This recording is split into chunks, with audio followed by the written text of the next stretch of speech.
What is up, everyone? Welcome to the Fight Like Hell podcast, episode 64. We're coming to you on a Wednesday, July 20th, in the year 2022, in case you're listening to us in 2337, because maybe we've survived that long and somehow we're using like downloaded, what was that TV show? Amazon Upload upload. Yeah. Like they're using our VR. conscious VR to continue the podcast. We're actually like thousands and thousands of We're, episodes we're, in now. we're continuing the podcast from the afterlife. Exactly. But if you're tuning in today, we appreciate you being here. I got my heterosexual life mate, Austin. How are you? Good. How are you? I'm doing okay. Would you do the Okay. honors of introducing our guests on the bottom of our Yeah. So screen? so today we have a friend of the podcast, which is Susan, who is the Tactical Dietitian from Instagram. So today we're gonna learn a whole bunch about nutrition and everything else. How's it going, Susan? It's going good. I'm excited to be here with you guys. I told you earlier, this is, when we were arranging this, that you're cutting into my bewitching hour. I'm an early to bed kind of person, so I can't promise that I'll be on my best behavior during this That's time. okay. That's okay. We have no limits, no rules for this podcast. So So whatever you can goes. just hang up technically. Like if I you mean, fall if you want asleep, to. I mean, we had to. I don't know if this actually made it because I didn't listen to the full episode that Jamie did last week. Who's your coworker? Um, there was a good like 10 minutes where we lost like audio with Yep, her, I cut and that out. I cut that out it was completely. so bad. It was so bad. We've never had it actually happen. So like, I guess my point is, if you fell asleep on us or like jumped off the episode, it would just be like a new thing that we have to improvise with. So No. Well, you guys we're did hoping great. that. I didn't even notice. Yeah, I Yeah, had to. I had to cut out like a good 5 minutes of the episode because her AirPods we died, and then we had super bad reverb, and we had to it was keep muting terrible. her, and she kept trying to like talk. She's like, "Can you hear me now?" We're like, "Just stop talking, please. It's like it's bad." Switch to your phone. Well, I'm Yeah. on a laptop today, so we should be safe. Okay. Okay. Yeah. You start off, and I see that you have actually like plug-in headphones, which Yeah, so actually they won't are die. beneficial. They won't die on us. Yes. Okay. So, Susan, tell us a little bit about yourself, like a brief summary of who you are and what you do. So you can find me on Instagram as Tactical Dietitian, but my real name is Susan Lopez. And I've been a dietitian for going over 10 years now. Prior to becoming a dietitian, I was actually in the military. I actually served with the Army for 7 years as a nutrition care technician.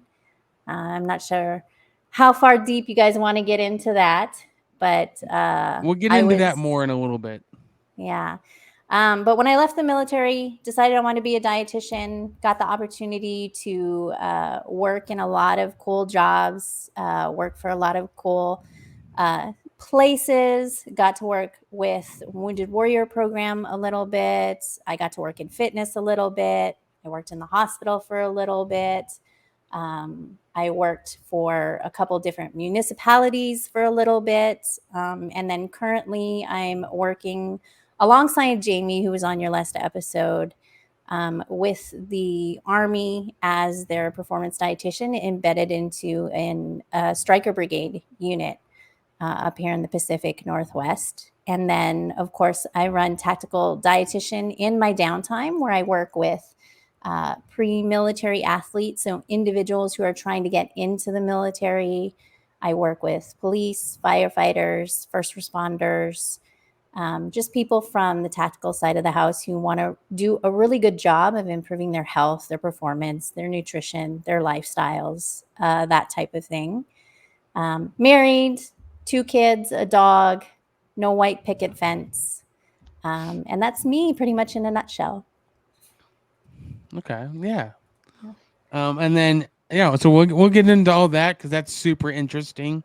You know, being unlike your counterpart who doesn't have military experience, you having military experience in nutrition I think it's super interesting. Yeah, it kind of happened by accident, actually. I got into the military right after high school and didn't really know what I was getting into, and ended up working in the nutrition field as a junior enlisted soldier, and that's kind of led me to where I am now. Yeah. Yeah. Cool. Well, we're definitely excited to pick your brain on all this, especially like Austin said, the fact that you come with a military background and you literally covered like the gambit of what both Austin's company and my company does on the side. So it's going to be a cool affiliation where, all of us have common interests in the fact that, we want to make sure that our first responders, our police officers are first responders, military, and medical personnel are doing well with their health. So we look forward to And getting that's a huge topic within the whole first responder industry is nutrition and 100%. fitness. Let me hit our sponsors real quick so we can actually Okay. dive deep into this. Okay. So welcome to the Fight Like Hell. Our official sponsors are Invicta Coffee.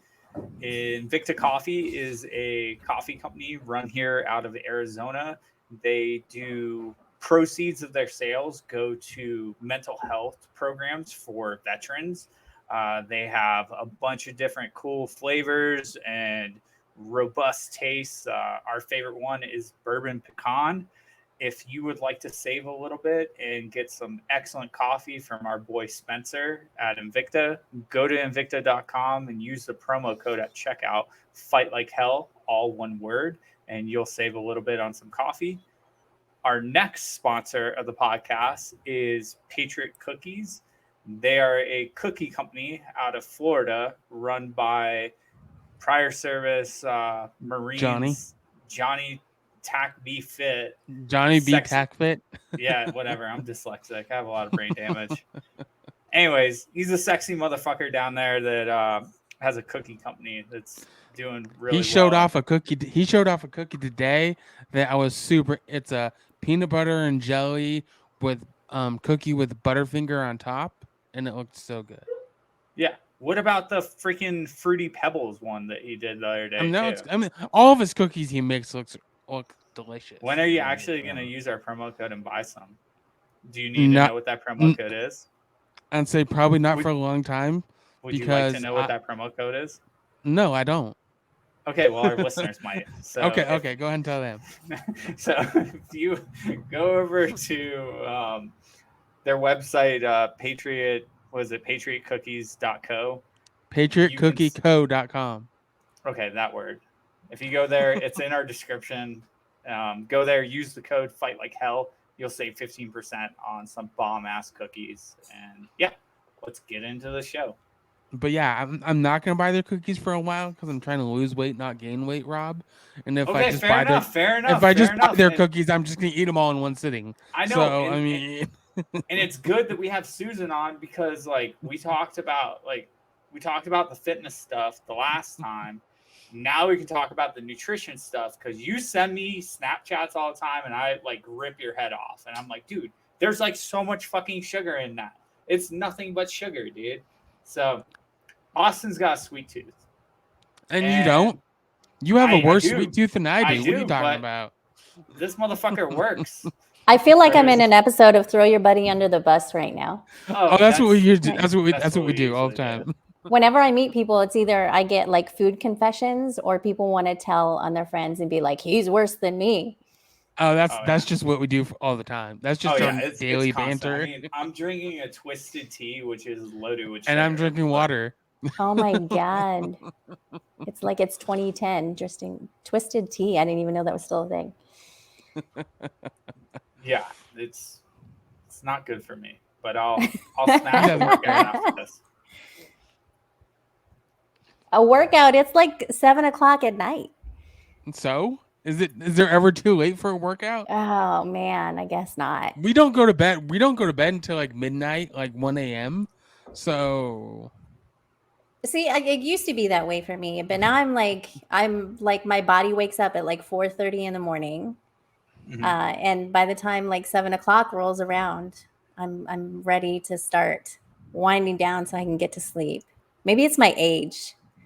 You're the same age as Rob. I'm the same age as you. Yeah, so what are you talking about? Yeah. See, I think like personally the military ruined me because I was on the tactical side for a long time. I was with like a battalion recon and sniper section, ironically out of Fort Lewis. And you know, we were night owls. All we did was missions at night, especially on deployments. And when I got out of the military, I went straight into working at nightclubs and stuff and could never function in college for the morning classes. I would do the evening classes. Long story short is like, I don't think it's because we're both almost 40. I think it's just what you're used to. Yeah, so Yeah. your circadian rhythm's completely different from mine. You've completely reset it for a different time, it sounds like. Yeah, I don't go to bed till at least midnight and wake up about 8:30, 9 o'clock. Yeah, no, I got a 4-year-old who likes to wake me up at 5 o'clock in the morning. Oh yeah, neither of us have those, so Let me know if you want to borrow them anytime if you're looking to reset that we have clock. dogs. We have dogs. Yeah, we have dogs. My girlfriend's puppy is actually here now, and So speaking of that, like, Rob, let's go into that. Let's go into weekend adventures. What happened last weekend? Okay, how about we ask our guest first about her That's weekend, fine. and then we'll go into mine because it's not a short story. Long-winded. It is Oh very my long-winded. God, my weekend. What did I do this weekend? I gardened this weekend. Okay, what did you garden? Good weather. Yeah, so we're up here in the Pacific Northwest, right? And supposedly it's supposed to be the most perfect weather in the United States for gardening. And I was told a couple days ago that if I can't get anything to grow up here, then I should probably just give up on life. Oh shit. Because backstory, my husband thinks this is hilarious. He tells me that I have a black thumb because I can't. Did you kill everything? I kill everything. I kill houseplants. So I think at one time I had a rubber tree plant, which is supposed to be insanely difficult to kill, and I did it in like a week. So a rubber tree plant? Yeah, it's just a plant that somebody had gifted me, and they were like, "Oh, it's like impossible to kill. You just have to water it, and it's got like these very thick, like hardy leaves on it." I think it was a rubber plant, and it was dead within like a week. So you're like, I just don't water things. I think I overwatered it actually because I was like, I don't know if it needs more, if it needs less. And then at this time we were living in Texas. So Texas is just, everything is, it's either super hot outside and everything burns to death if you don't put it in the right place, or you're inside in the air conditioner, but apparently I just have a black thumb. I just can't grow anything. So tried for years. So we moved up here. And I put some vegetable plants, just like the cheap ones you get from Lowe's or whatever. I put them in some containers, and I was like, I'm really going to give this a shot or whatever. And they're alive and thriving. And I really haven't done anything except water them. So now I'm going to take it to the next level, and I'm going to actually get bigger raised beds that are like 4 by 3 feet wide. Super exciting stuff, I know. And I'm going to plant like an entire garden in 2 of those and see how long I can keep it alive. So that was my raised beds are supposed to be easier than ones. We have a raised bed that we put in a trough. One of the like cattle troughs, and we just filled it up with like 4 bags of fertilizer and just did it that way. Yeah. So, and I have a composting bin now in my backyard, and my neighbors are not super pleased about that. It stinks. It's small, but their kids end up in my yard. Like the first week I had the composting bin out there. It's just like a homemade bin, and I like drilled holes in it, and I put dirt in it, and like the veggies and the eggs, and then recovered it with dirt, and then wetted it, and all that stuff you're supposed to do. And the kids were in my yard, and the little bastards shouldn't have been in my yard in the first place. But so they open up my composting bin, and they're like, "Oh my God, what is this? This is disgusting." and then my husband's like in the backyard, like, get out of my yard, and then their dad's is he waving a Bowie knife back there? No, surprisingly, no. And then their dad was yelling at them to get out of our yard.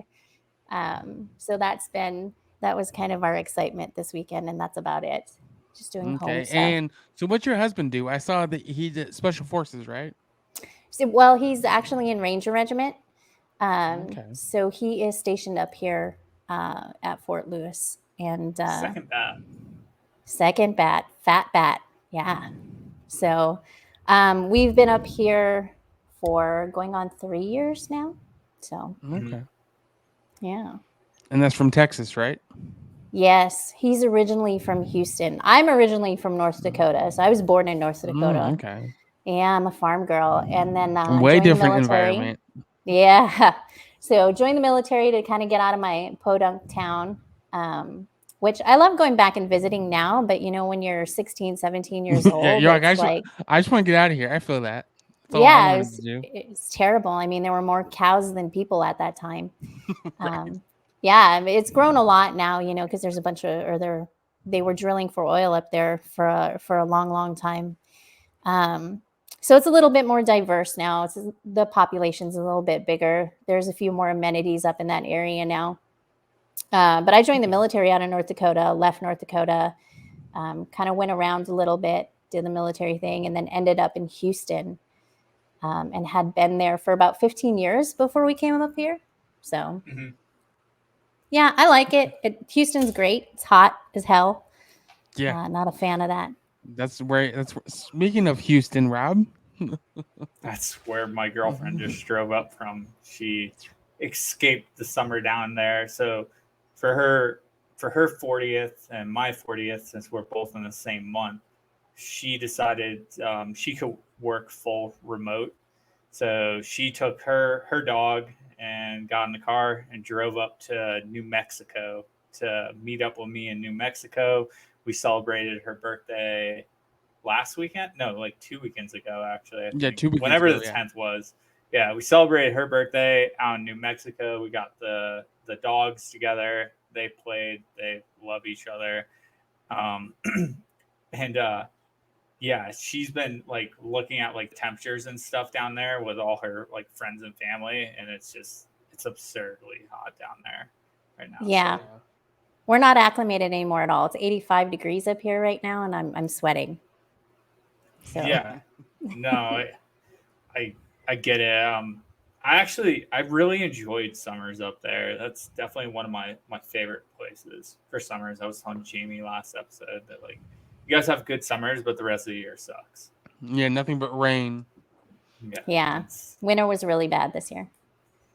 Yeah, you guys got quite a bit of snow up there.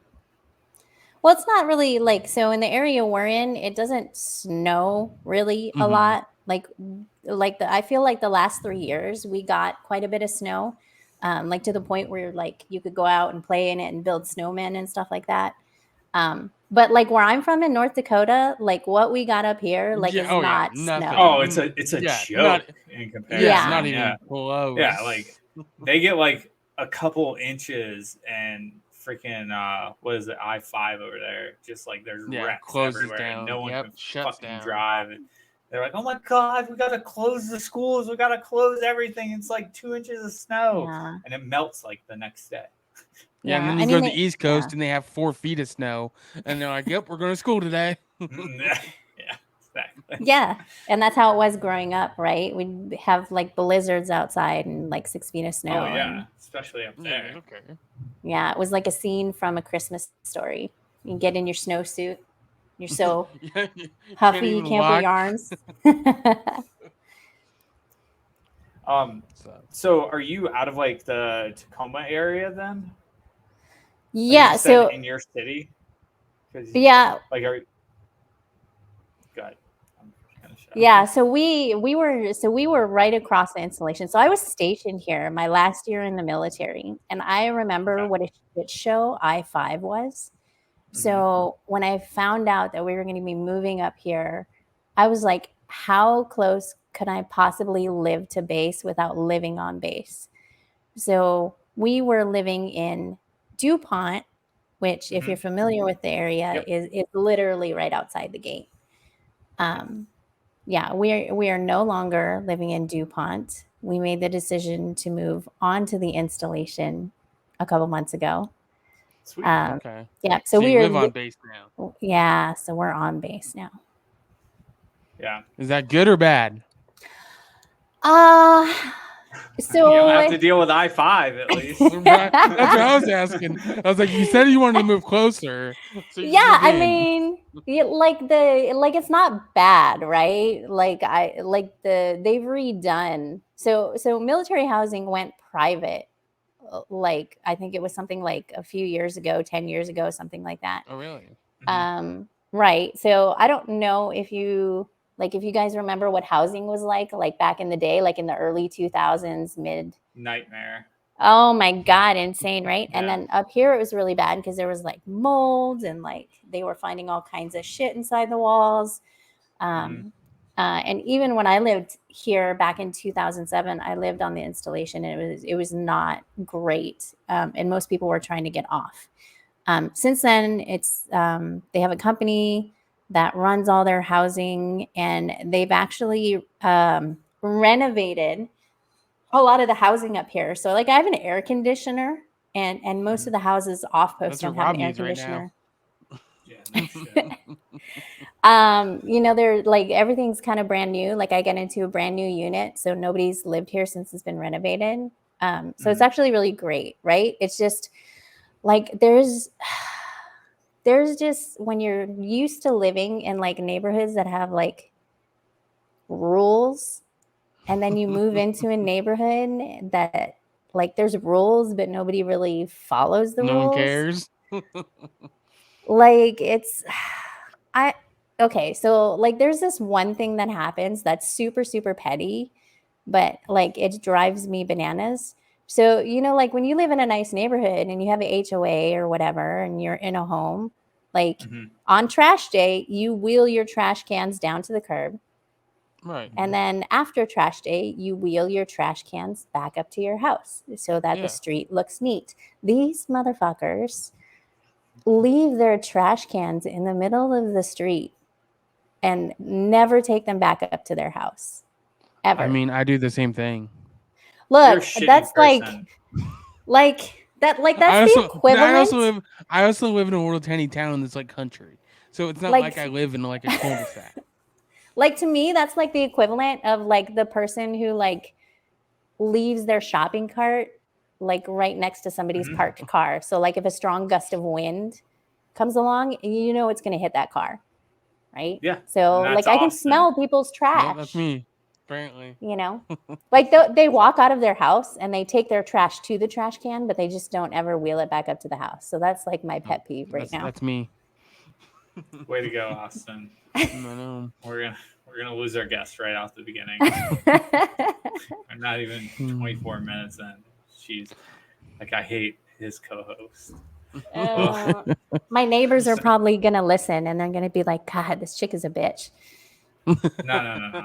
Let's talk about your neighbors. No. Yeah.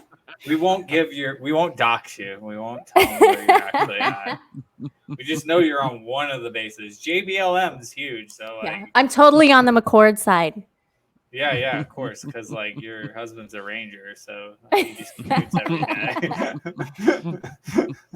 Drives to the other side.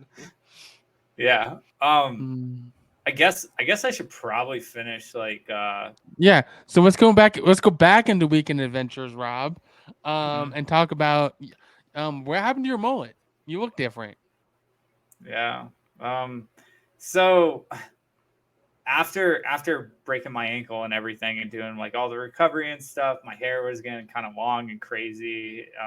The mullet was definitely flowing, but it wasn't getting maintained well, and it's summer and it's pretty hot out here. So I started thinking about like cutting it shorter, but my girlfriend always drops comments about how hot I used to look with short hair. And like, yes, she loves my mullet, but she's like, if you had short hair, the things I'd do to you. And like, I'm like, okay, let's see. Let's figure this out. But what I did was I lied to her, and I went like invisible mode with no like sending pictures to each other for like 2 or 3 days because I went and got my hair cut a couple days before we Tuesday. met up. Yeah. So it's funny because this actually goes back to Jamie's podcast. Jamie was originally going to come on like Tuesday, but I knew that I was going to get my hair cut on Tuesday. My girlfriend listens to the podcast occasionally to see if I'm saying nice things or talking shit about her. And I was like, fuck, like she's going to see my hair. Like it hangs out of my hat and shit. Like it's completely obvious if I have a mullet or not. So we purposely moved the podcast one day to the left so I could get my hair cut and we could celebrate the 4th of July with Jamie. So I get the haircut, I show up, I surprise her. She was pretty stoked. She loves the new haircut. I'm good with it to the point where like I kind of miss the mullet, but I don't miss the mullet. I could grow it's just back. hair to grow back. Yeah, it'll grow back for sometimes. I'm afraid though, like now that I'm crossing into 40, maybe it might not grow back. So maybe that was my last mullet run. Who knows? Maybe your hair's gonna start falling out now. I told her Biotin. What's that? Biotin? You got to take biotin. So I take I'm on one of those subscription services for like men or whatever that like not Hims. What the fuck is it called? It's on a lot of other podcasts, but I think it has biotin in like some of the like shampoos and stuff I use, and it's actually thickened my hair a little bit because my hair was thinning really bad in the back, and I started probably about like 6 or 8 months ago, and like it's not perfect, but at the same time, like even my hairstylist or like the person that cuts my mullets, like your hair seems like it's thickening and like growing longer and stronger. I'm like, cool. So, but yeah, so surprised her with that, and then she came out here, and we've been together for the past like 2 weeks now, I think, or something like that, 2.5 weeks, something like that, and it's been going really well. The dogs freaking like brawl all the time, but like in a fun, playful way. Yeah, Allie has somebody to play with now. Yeah. So things are going well, and it's really cool having her up here. Like it's nice to get off work and be able to come home to her, and like she works a full-time job. Like she's doing like 10 hours a day doing high level stuff for insurance or something. I can never remember. She's like she's an important person. She's like manager. She has a team, all this shit. Like she's a baller. She actually makes more money than me, which kind of low key turn on. Also low key a little bit pissed off because I should be making more money. But no, anyways, like I come home and you know she's done with work and everything because she's on Houston time, and you know she'll have like food ready. She eats like 10 times more healthy than me, like especially because I do a lot of like bland meal prep. So I'll do a lot of meals that are just like a meat with a jasmine rice and a vegetable, and then I'll just rotate the vegetable throughout the week, and it's boring as fuck. Whereas like I'll come home and she's got like an arugula salad made with walnuts in it and like cherry raisins and like all this stuff, all this fancy stuff. Yeah, Rob's so like, what is this? Nice. And she marinated steaks right before the podcast. Some ribeyes, some grass-fed ribeyes. I'm gonna throw on the grill afterwards. So it's just nice because I'm getting away from like bland, boring food and expanding my palate, which leads us into talking to you, Susan. So why did you choose like the nutrition route? Because you said at the beginning that it was a little bit of an interesting pathway for you. Yeah, so I really, when I enlisted into the military, I really didn't know what I was getting into, and at the time, I was intending on just joining the reserves. I had no intention of going active duty, and so when I talked to the recruiter, I was like, "Hey, I want to do something medical, maybe, you know, and just come back and, you know, serve my time out here where I am." Which was, I mean, part of the reason was that I did the military was because, you know, I didn't think that I was going to go to college. I didn't think that I was ready for college. And I did want to kind of get out and do something outside of my town. And I think my intent was eventually I would leave and go to college outside of the state. Because at that time I wanted to be like, I was 17. And I was like coming from a small town, and I was like, oh, I'm going to move to like the big city, and like I think that like the biggest city close to me at that time is maybe Minneapolis, right? So to me, that was like the big city. So I was like, well, I'm going to get the Army to pay for my college, and then I'll figure it out. So anyway, when I talked to the recruiter, he was like, well, this is the only job we have open. And it was a nutrition care technician, nutrition care specialist. And if anybody knows what that MOS is, it's not really a medical anything. You go to cook school essentially, and then you go and take some additional training on learning texture modified diets, calories a little bit, some different disease states, cardiovascular disease, diabetes, and how to prepare food that aligns with those diets in a hospital setting so that you can essentially go be a cook in the hospital for the military, right? But if you're lucky enough to have worked with a dietitian or a team who wanted to utilize you in different ways, you had the opportunity to train as a diet technician, which allowed you to actually see patients, talk about their nutrition, do some other cool stuff that didn't involve being in the kitchen, but actually had sort of this opportunity to do more clinic focused work is what it was. And I was fortunate enough to work with a dietitian who allowed us to do that. So that really kind of opened my eyes to what nutrition could be and what it was and how important it was. And then I was fortunate enough, I guess you could say, to deploy a couple of times with this dietitian. So then I got to experience being able to do my job kind of in different conditions. And I got to do a little bit of sports nutrition. So talking and learning about how nutrition should look for military athletes, people who wanted to improve their performance. And that kind of got me into the realm of sports nutrition, so that by the time I left the military, I knew that that's what I wanted to do. Where was your first duty station, and how long was your enlistment too? Well, initially after basic training, I went back to my reserve unit in North Dakota, and I was there for about a year. And then at the end of 2002, well, earlier that year in 2002, I broke my contract. I actually requested to be released from my reserve unit and to essentially break my reserve contract so that I could re-enlist on active duty. And so that process took about a year. And then in 2002, I landed down at Fort Campbell in Kentucky with the 86 Combat Support Hospital, which I think since then they've been renamed to something else. I think they're like a field hospital now or something like that. But when I was there, it was the Combat Support Hospital. And so that was like a really interesting experience because as soon as I got there, they were like, hey, don't unpack your bags. First wave is already gone. You're leaving right away. So Yeah. where'd you go? Where'd you go for that?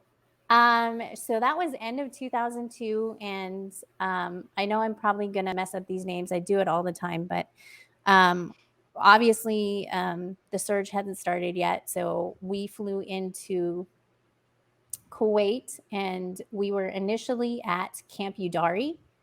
Mm-hmm. And then, crazy enough is I was there for 3 months maybe, and then found out that I was going to be moving forward with the surge. So there was 86 Combat Support Hospital was the hospital that was there on ground during the surge in Kuwait. And we're the ones who are going to be running the initial medical setup once we broke across the border into Iraq. I had no idea. Let me just preface this by saying, like, I had no idea what the fuck was going on. Okay. Like, keep in mind, like, I'm like a 19-year-old kid. Yeah, I was going to say you're 19 years old because I was 19 years old when I went over too. Yeah. So I have no idea what's going on. At the time, my section leader was like, hey, like, we've decided that, you know, you have a lot of potential and we really think that you're responsible and we're going to put you on forward party and you're going to move forward with convoy. And then looking back on it, I'm like, this fucking bitch. You know, she essentially just like sent me into, a combat the zone. because Like, she didn't want to go.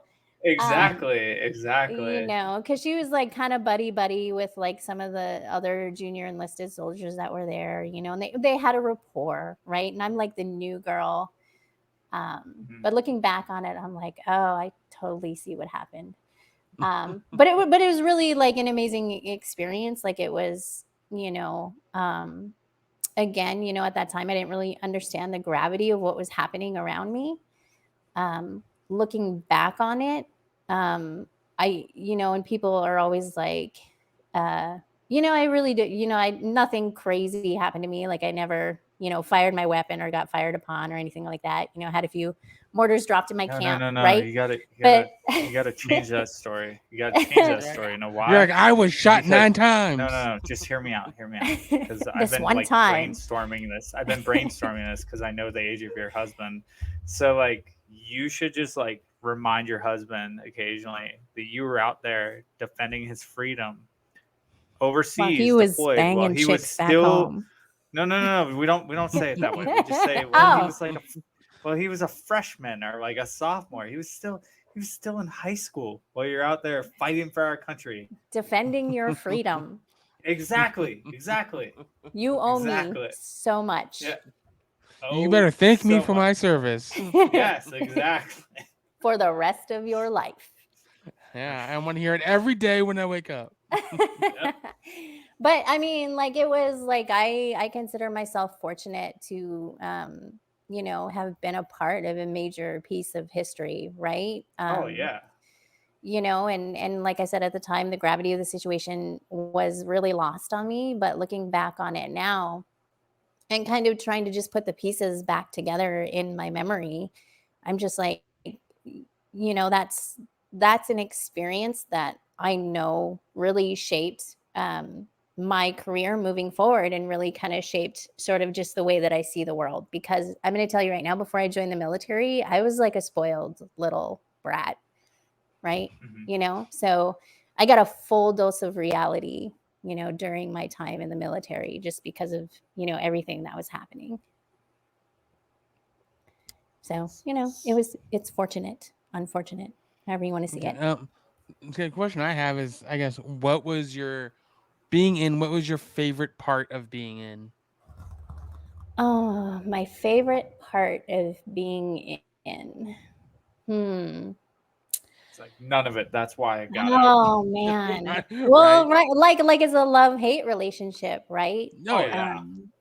Totally. So, I mean, I loved the people that I got to meet, and you know, I keep in touch with a lot of them now.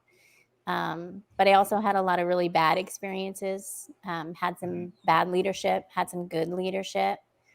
I definitely, you know, at that age, I think, especially when looking back on it, I probably wasn't very prepared for life as it was. Like I made a lot of mistakes while I was in the military, you know. God, my favorite thing. I can't think of one damn thing. What was your most memorable moment? Rob's having issues over there. Do you want me to trying to mute myself? What was my favorite thing? It's gonna There you bother me. Yeah, what was I've never considered. Like, what was your most memorable moment of like being in the military? My most memorable moment of being in the military. It's a fin. God. There's a fin in the alley. Does peeing off the back of an LMTV count? And so there's no story that like comes to mind when you think. There's no story you tell people. I really don't ever talk about it. Like my husband and I don't even talk about it. No, like we really don't.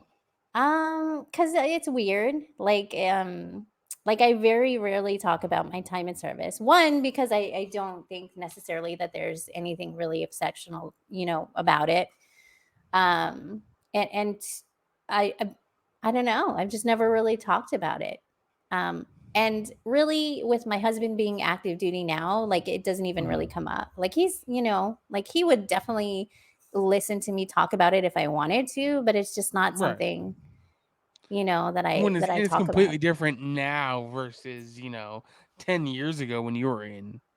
It's so weird. I walk around this military installation and hardly any of the service members that are in now where I'm at, and very few of them have actually deployed, save for some of the special operations units, Really. or some of the older NCOs, senior NCOs that have been in for some time. But there's a lot of young officers walking around, a lot of young enlisted guys walking around, and they've never deployed. And that honestly is a little bit weird to me, just because for like the last 20 years, if you were walking around and hadn't been deployed, like that was weird. It meant there was something wrong with you. Right. Yeah. No. Yeah. Almost everybody on a base has been deployed at least Yeah. once. Yeah. I think, okay, so like the most memorable thing I think was probably like the early days and when we were in country was just like essentially living in my J list for like days at a time, because there was always like alarms going off and like, lightning, lightning, lightning, and then you And like you dive either. in the bunker. Well, I mean, after the first wasn't there a story you were telling, Rob? I think it was you or somebody, or I was listening to something. After like the first five that go off, you're just like, I'm just gonna lay here. I mean, either it's gonna hit me or it's not.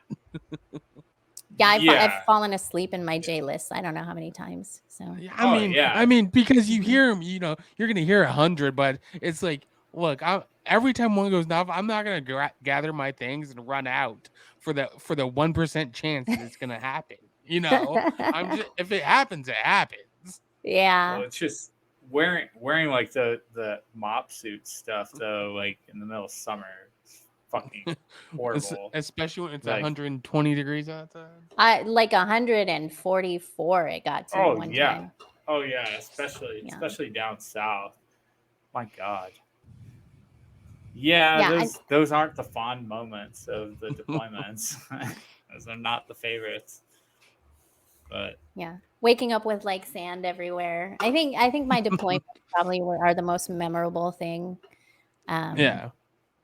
For sure. Because when you're back in garrison, it's just a bunch of BS details, Mhm. especially oh if yeah, you're in a soft unit. So, where you're, not really doing anything super exciting.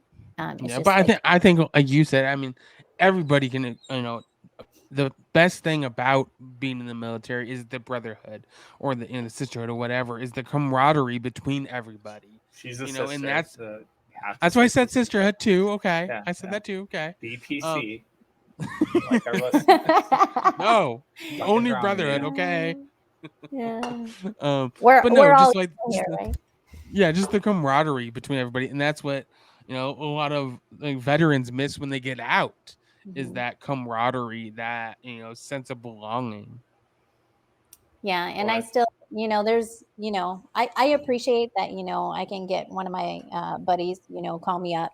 We haven't spoken for years, and it's like we just talked yesterday. You kind of just pick up where you left off. So Yeah, that's definitely, I think, unique, right, to the military population. and then I got Rob over here that I just got to deal with on a daily basis. Yeah, that's me. So let's go into nutrition. So, what is the number one thing you're seeing in nutrition from working with soldiers on a daily basis? So the big one is that most soldiers just have like these really funky, disordered eating patterns, right? Not eating Lots of disorders necessarily. alcohol and lots of caffeine Yeah, right. So and what's lots of really, nicotine. yeah, I mean, they essentially live off caffeine, nicotine, and just pure unadulterated rage most of the Yeah, time. pretty much. Yeah. So like food is like, not even tertiary on their hierarchy of needs, but Isn't that what top like ramen and mac and cheese is for? Oh my God. did you know that you're not allowed to use the term pogey bait anymore? What? I mean, Yeah. and honestly, it doesn't surprise me nowadays. There's probably a lot of things you're not allowed to It's say or do anymore yeah. in the military. It's considered offensive. So it's no longer pogey bait. It's Then don't be a lickies and pogue. chewies. They call it lickies and chewies. Oh, I've Lickies heard and that. chewies. I've heard that. Dude, I'm sorry. Yeah, it's I would not want to honestly be in right now. Like, fuck a that. lot of the like, military has gone soft. It's Yeah. gone soft, and there's lack of respect for leadership. Is Oh, one yeah. things I observed going back to like see a couple of my buddies that moved into like senior positions, like first sergeant positions, Well, sergeant major you were saying positions. the other day, Rob, that you were somewhere and you were walking by and like nobody was saluting anybody. Nobody was saying like sir, ma'am. No one was like. So my buddy, he was an E8, and you know, I knew him since he was like an E3 or E4, and he walked into a room as a first sergeant, and like everyone's addressing him, sitting on their asses, and they're just like blah blah blah this, and I'm like, hey motherfucker, how about first sergeant? He's like, whoa, you can't say that to him. I'm like what the fuck? Like, are you kidding me? Yeah, it's. He's like, you can't talk to them like that. I'm like, they should fucking address your rank, man. Like, you earned it. You like, can't yell at anybody anymore, Rob. He's been deployed multiple times. He has like way more experience than this fucking puke ass 18-year-old that won't even stand up at parade rest. So you can't yell at people. People get offended. I don't even know the last time I saw somebody stand at parade rest. Even in this. Maybe is that just not a thing anymore? I mean, I'm sure it happens. Maybe I just don't see it, but I feel like I just it don't probably see just it. doesn't happen. Yeah. So, but definitely disordered eating patterns, right? So like not eating breakfast after PT in the morning. I mean, forget about even eating before PT, right? Not eating breakfast in the morning, or, you know, if soldiers are eating in the morning, it's like tornadoes and monsters and cigarettes, right? I thought that was the go-to. Good. Like that's not okay. Like, that's not food what groups. I used to. Not part of the food groups. Yeah, you're breaking up. What is she saying? Yeah. Although I will say that I thought like a dip in a monster was like yeah. Okay. No. And like I get it, man. Like I get it. Like I was a young soldier. I was actually a smoker when I was in the military. And so was I. Yeah. So I mean, it wasn't unusual even for me, who had some knowledge on nutrition, but still just being a 19, 20-year-old kid, to be like waiting for PT formation in the morning, fucking smoking a cigarette right before like a 5-mile run. Right. And then slamming a Red Bull. 19 years old again, and the resilience going off of like 1.5 hours of sleep, maybe 2 hours of sleep. You wake up and then you do everything, and yeah. The best is like the formation runs after like a 4-day weekend, right? And then just everybody smells like alcohol. Oh yeah. You binged all weekend. I mean, I had one time when I was we were doing PT and we were doing push-ups, and I ended up throwing up all over the floor because I drank too much the night before. Yeah. I mean, so I mean, like I get it. And then everybody else was mad at me because they had to clean it up while I went outside. You know, and then like, you know, there's a huge problem with just getting them to eat lunch even, right? So even if we skip breakfast, getting them to eat lunch, and then too busy for that, right? But sometimes they'll go to the gym, sometimes they take a nap with their boots on, of course, sleep in their cars. You know, the ones who eat lunch, you get go sleep whenever you can get it, okay? Yeah, you get that sleep. Hey, tactical napping is a thing. Did you know that? Okay, so here's another fun fact. Yeah, so tactical napping is a thing. So there is a holistic health and fitness manual. Is that when you sleep in the back of an MRAP? Or, yes, absolutely. You know, anywhere you can get it. But where it teaches you, like there's actually paragraphs in this FM that teaches you like how to nap strategically, and gives you, you know, don't want to sleep past 40 minutes. You can even instead of power naps, it's called tactical napping now. It's tactical napping. Mm-hmm. Yeah. I was giving a brief the other day, and I mentioned it during my brief to this young section of soldiers. And the squad leader, as soon as I said it, just looked at me and was like, What are you talking are about? you joking right now? Like, why would you even say that? Because I mean, honestly, it sounds like a joke. You're like, what? Sounds made up. Yeah. But it's a real thing because, Okay, so talk like about these soldiers, they're coming in, they're eating like shit, right?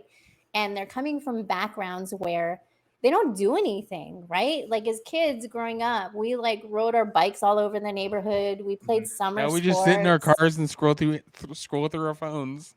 Yeah, I mean, we were like latchkey kids, and like our parents were like, if he dies, he dies. Yeah, pretty much. And like these kids coming in now, they have like these helicopter parents, which is totally our generation doing that to them. And Yeah. and they don't eat good.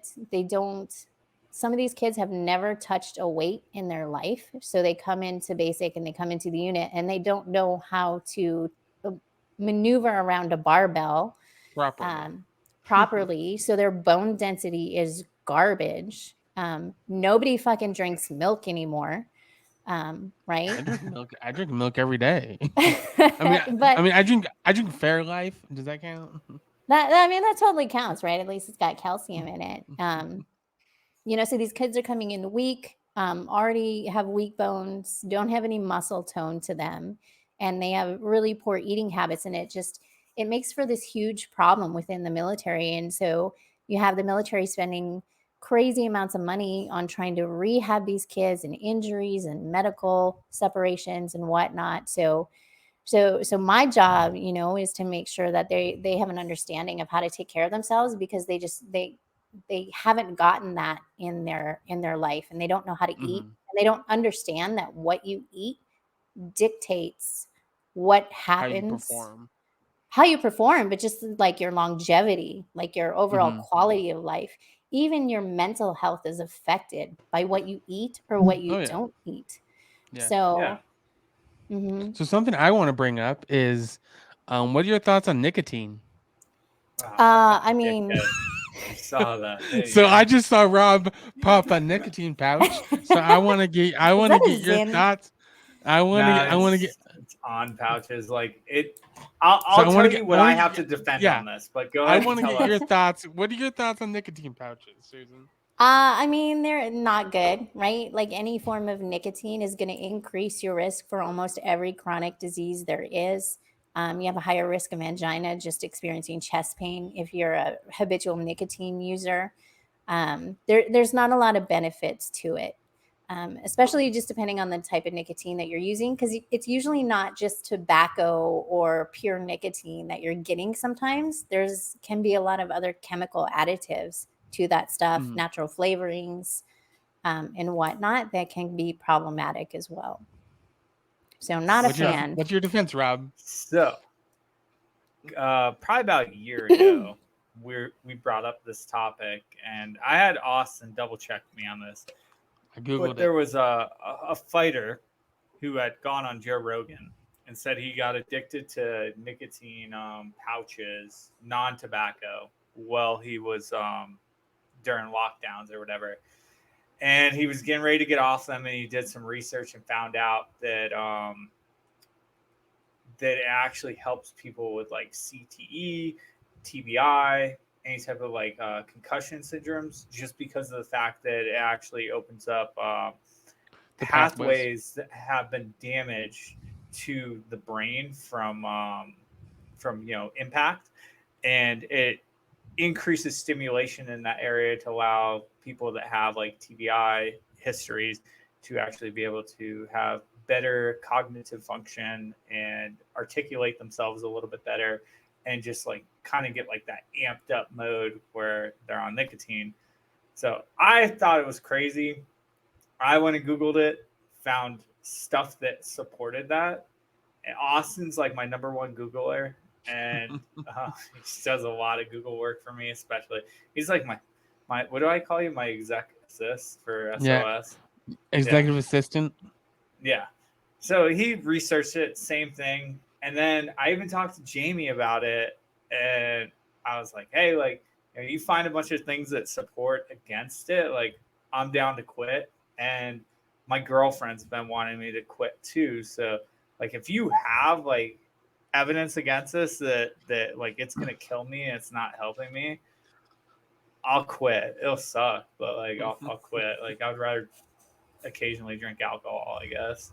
I think it's probably like a risk reward thing, right? So if you were to dive into the research, kind of weighing, okay, like do the benefits of utilizing this product outweigh the risks of using this product? And then my take would be, you know, are there alternative things that you can use to address some of the symptoms or to do the same type of thing in the body without necessarily using a product that even is like 50-50 on the research, right? So I would definitely be interested in diving into it more, but I think, you know, my question would be, is there an alternative product that you can use? I don't know the answer to that because nicotine is like I realized actually ironically last night that it's becoming a little bit, it is an addiction. Like I'll just admit it. Like I enjoy it. I look forward to it. And perfect example, we had a 2-hour car ride home last night and I was getting tired because I'm in the passenger seat and I really wanted my nicotine pouches or whatever because I was like, you know what, it's going to wake me up. I'll be more lively. I'll have conversations with Amanda. She was doing me a favor because we had to go drop off my car somewhere like 2 hours away.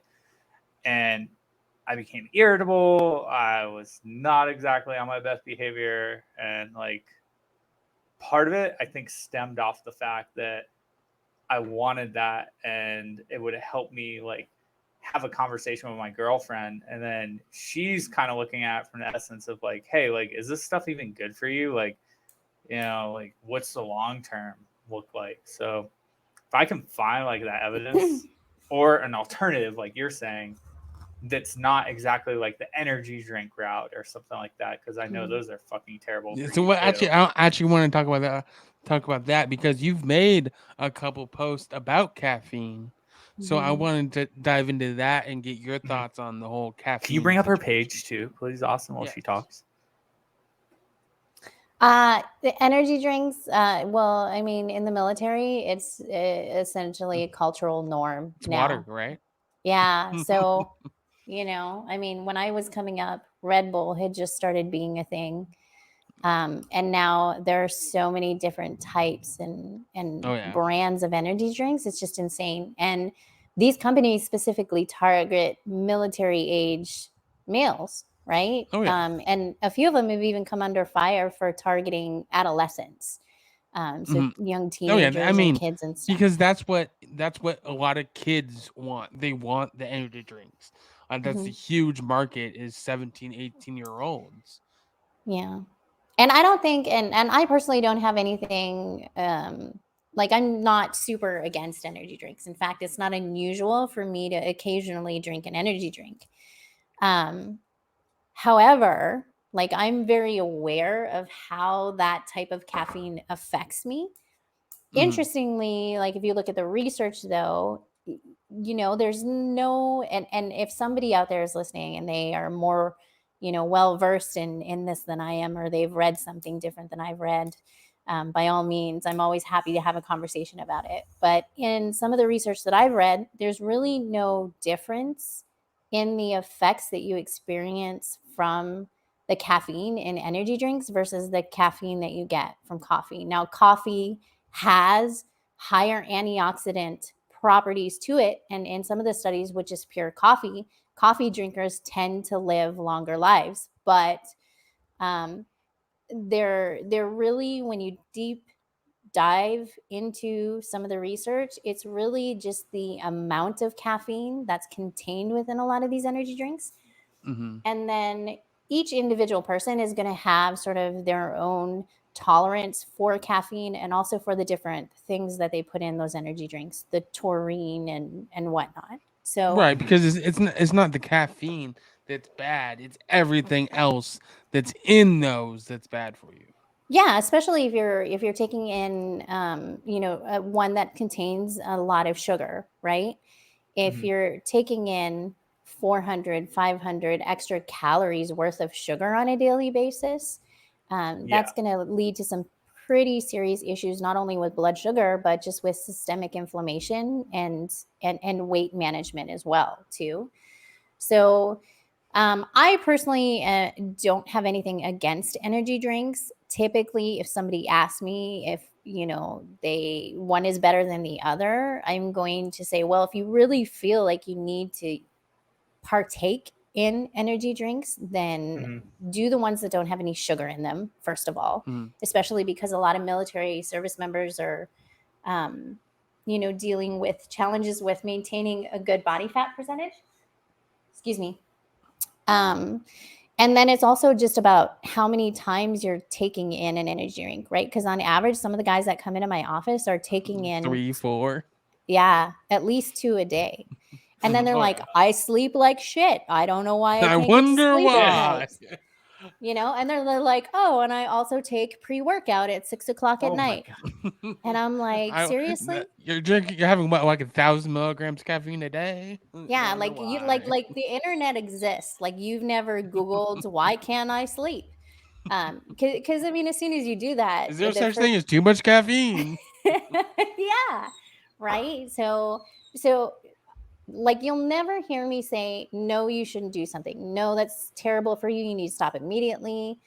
Like one of the things that I learned really early on was that as a dietitian, especially a dietitian who works in this type of environment or in any type of really like outpatient setting, is you shouldn't be telling people what you think they should be doing.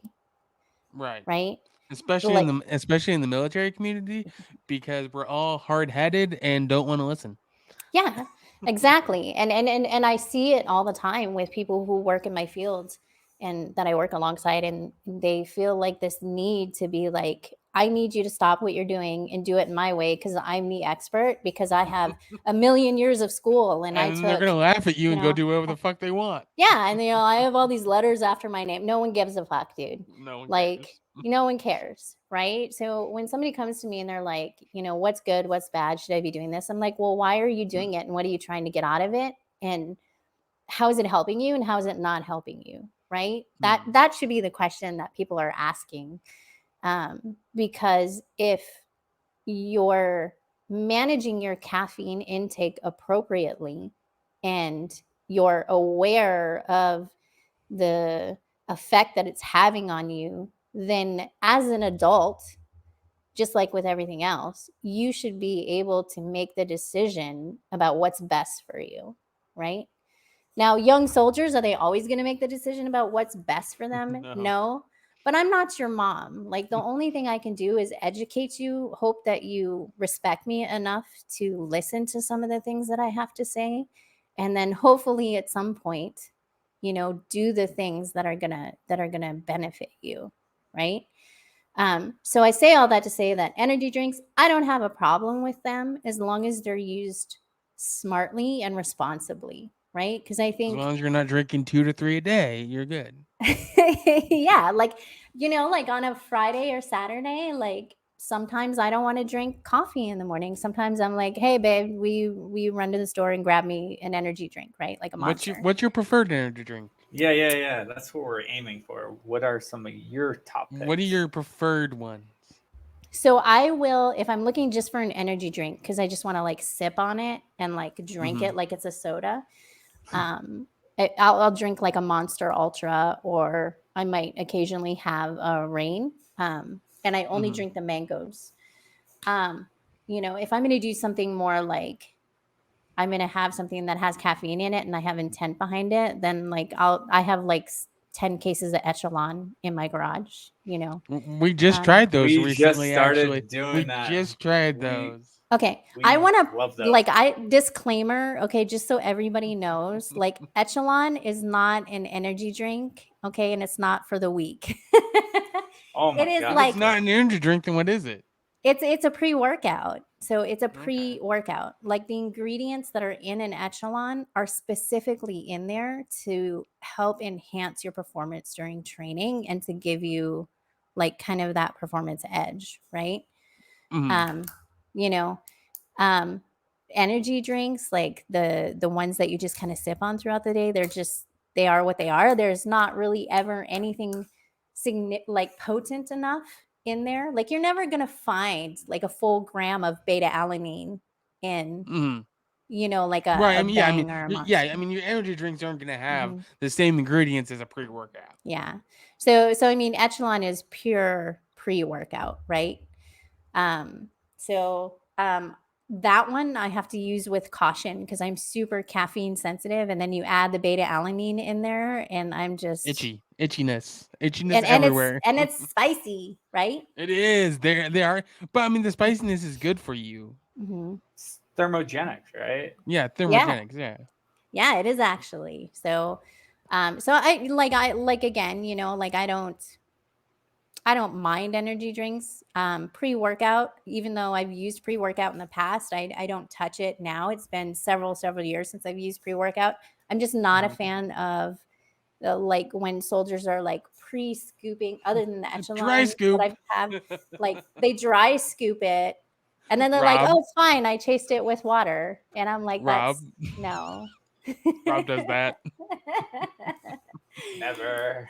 Yeah. So I mean, like, so the new thing now is like soldiers will just take straight salt. Oh, For like smelling electrolytes. salts? No, like No, table salt. salt. Like What? for electrolytes. No, they do it to get a pump because like What? some social Is media that for like influencer glycogen? Is that for like glycogen like pump or makes I don't know. zero sense, right? I don't Makes know. zero I sense. haven't seen that. I haven't heard of that. Like there's no buffering properties there whatsoever. Essentially what it does is it elevates your blood pressure and it gives you the sensation of a pump with very Mhm. little effort, right? Because then you Interesting. have like all this yeah, so some social media influencer who I That won't doesn't surprise me. name apparently made that a thing, and now I have at least a soldier a week coming into my office asking me if it's okay if he dry scoops salt. So I'm looking it up. dry scooping salt is a thing. Oh my god. And I have to tell him no. Okay, I see that. Yeah. That's crazy. What do you think about like in the echelons? They have a lot of other ingredients. Is it like cleaner ingredients you think, or not really? Is it kind of still looped into the other energy drinks? I wouldn't necessarily. Again, it's not an energy drink. I actually have a couple of Pre-workout. cans. Yeah, it's pre-workout. So, right, the big thing is the beta alanine, which actually has proven performance benefits. Like you can look at the research on beta alanine, and it's actually Mhm. been shown to be effective for mitigating fatigue. Anytime you use a supplement, like there's always like, do you need it? Do you not need it? Mm-hmm. A lot of times when I'm working with soldiers who are having trouble sleeping, like I'll usually recommend non-stim, right? So that's something to consider too, is they do make pre-workout without caffeine in it or any Yeah, type of caffeine and that's what Rob has, products. right? Is that what you have, Yeah, Rob? that's usually what I'm dry scooping. It's usually Yeah. from a company that I trust, and I'll because like First Form, they have a couple like non-stims that I like. Also, Axe and Sledge have a couple of their non-stim because the stim stuff is too much on me. Like especially if I'm dry scooping it. Yeah. So I mean that's usually what I recommend. Okay. And then the next thing we want to get into was seltzer water and sparkling water. Because we talked about this because I drink Liquid Death, which is just sparkling water, and want to get your thoughts on that. So if it's just sparkling water, it's just water. Yeah, Technically, the it ingredients are counts. just mountain water and CO2. That's the only Yeah. ingredients in this. So there's nothing dehydrating about that, People, I right? mean, so people see this and they automatically think it's an energy drink because the labeling and how it looks. I Or actually But it's thought it not. was alcohol. Yeah. Yeah, I Yeah, thought it was alcohol the first time I saw it too. but that's because that's their marketing, and that's because they don't want it to look like your normal water. Plastic water bottle. Well, that's their whole marketing thing is death to plastic water bottles. Drinking water doesn't look cool enough in a But I in mean, a water you bottle. think about it though. You think about it though when you think about like military and all these people. If it looks cool, you're more likely to drink it than if it's just That's why Austin drinks it. He wants. I to drink cool. it because it actually tastes. I think it tastes good, and it helps me get my water in. Because otherwise, I'll get zero water in throughout the day. Yeah, and I think that's that's another discussion with the energy drinks, right? Like, so usually the question is, okay, if you're drinking energy drinks, how much water are you drinking? And most of the time, if they're drinking, a ton of energy drinks, they're like, I had a bottle last week on Tuesday. Right, like, right. Okay. So that's why cool. I'll have maybe one energy drink a day, and I have one at least a can or two of this a day. So ideally, you should be taking in, right, minimum of half of your body weight in ounces is like the general rule of thumb. Mm-hmm. Mm-hmm. And then whatever you lose in sweat losses. If you're fairly active, you should be getting in anywhere between 2 liters to 4 liters per day, plus whatever you lose in your sweat, in addition to electrolytes. So, like a gallon of water is like 128 ounces. So that's a lot. Me and Rob tried that. So we did 75 hard, and we tried doing the gallon of water. That is so much water. Especially like, I think I weighed like 155 or 160 for the program. That is just a lot. So like it was so much water. Like I'd be in the middle of a hockey game for like Wounded Warrior Hockey. I'm getting ready to take a face off, and I'm like, oh my god, I can't wait to get off the ice because I got to go to the locker room and piss. Like, you got to pee every 5 minutes when you're drinking that much water. I mean, but that's normal, right? Like if you're only peeing 2 or 3 times a day, that's not we're not supposed to pee every 5 minutes. No, not every 5 minutes, but like 10 times a day, sometimes more. For real? It's totally normal. Yeah. What? That's just a lot. It's a lot of peeing. Yeah, but the issue is there, right? So I have a problem with that too, right? Because if you're just a lot of times when people try to clean up their nutrition and get healthier or whatnot, that what they do is they start by drinking like a shit ton more water than they normally do, and a lot of times they inadvertently cut out their salt intake also, and that's not a good situation either, right? Especially if you're someone who works out or you're sweating, right? Because then you're depending on the electrolytes and minerals from your body if you're just drinking water.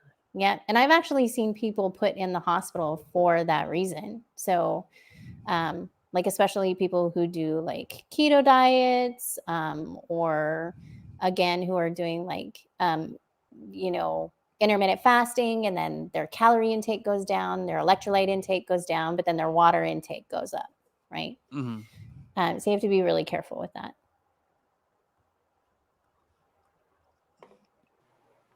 Okay. Is there anything else you wanted to ask, Rob? So tell us about your company and like the So what do you do? Yeah, what do you do with Tactical.dietician? What is that all about? Tell us about that. So Tactical.dietician started out under another name, and really it's just sort of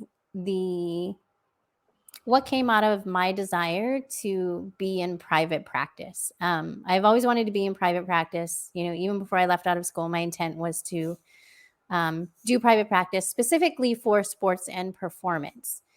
When I became a dietitian, though, I already had a husband and kids and a family. So I wasn't able to take advantage of a lot of the opportunities to work in sports nutrition in a college setting, just because of the hours that it requires and the time it requires and the travel and all of this stuff. So, me doing Tactical Dietitian and running 100% virtual performance private practice online came out of me not having some place where I could go work and do the type of work that I wanted to do and still be present for my family. So that's what, on the personal side, Tactical Dietitian, that was the reason for me building that. And I've actually been trying to build it for quite some time, right? So I took my first stab at it like 8 years ago, again, under another name, right? So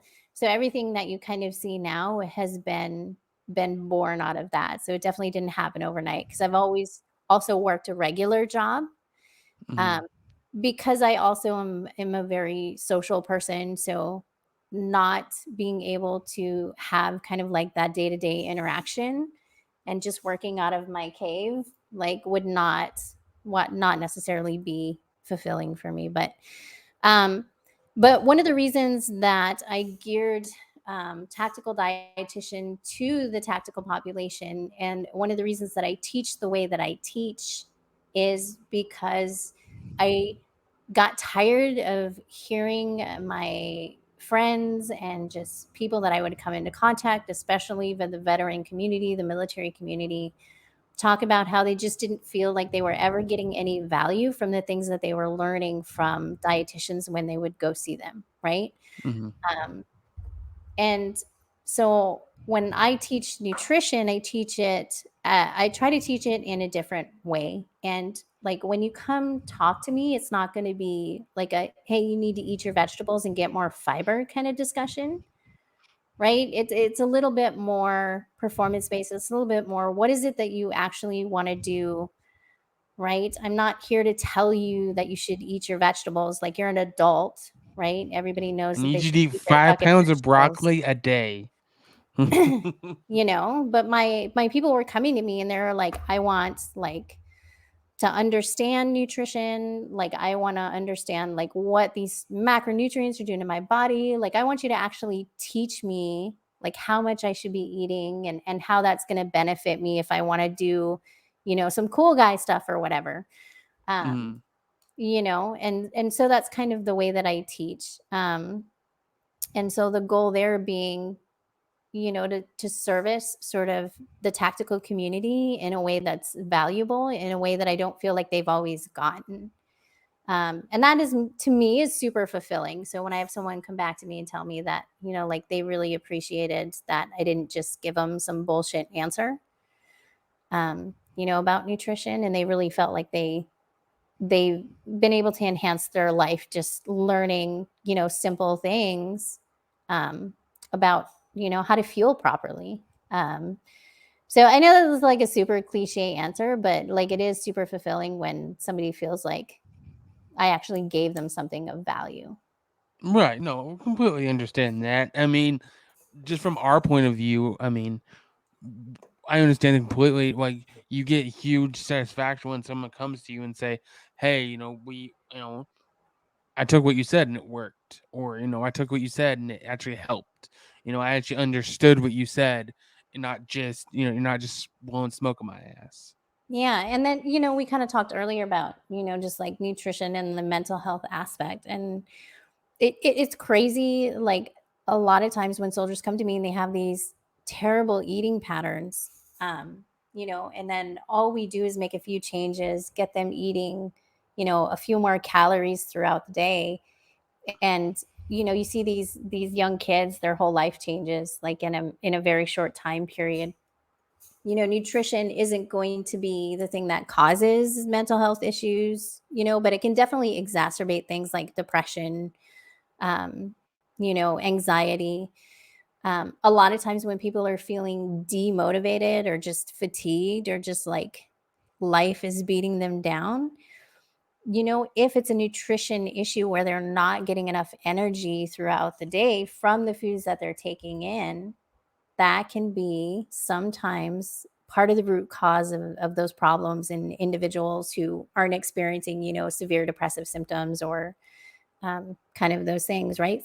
Some people don't realize that your level of motivation can be affected by what you eat on a daily basis. So when somebody comes to me, and they're like, my wife is happier, I'm happier, my wife has told me that I seem happier, and I actually enjoy getting out of bed in the morning now, just, and I know for a fact that's just due to the fact that they have more energy in their body.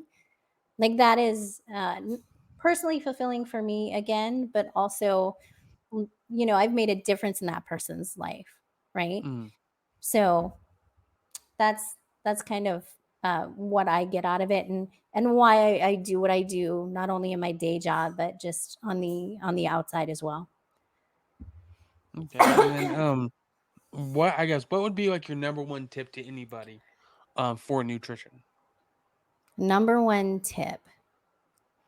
Or 5 things, or whatever you want to do. Something they can take away from this podcast, basically. Something they can take away from this podcast. So I talk a lot about meal prepping and planning, and meal prepping and planning is a really good tool to help you be more intentional about your nutrition. But that doesn't always mean that you have to like count calories and you have to weigh things out and like you can only eat chicken, broccoli, and rice for the rest of your life, right? Right. So if you're going to do anything with your nutrition, the number one thing that will make you successful with whatever you do with your nutrition is going to be just being intentional and planning ahead, right? And for me, like from that, like I don't meal prep, even though I probably should, because like I understand it, because the easiest meals to have, like if they're ready and available, then you're gonna eat that. But if you don't have any meal prep, you're gonna eat whatever you want.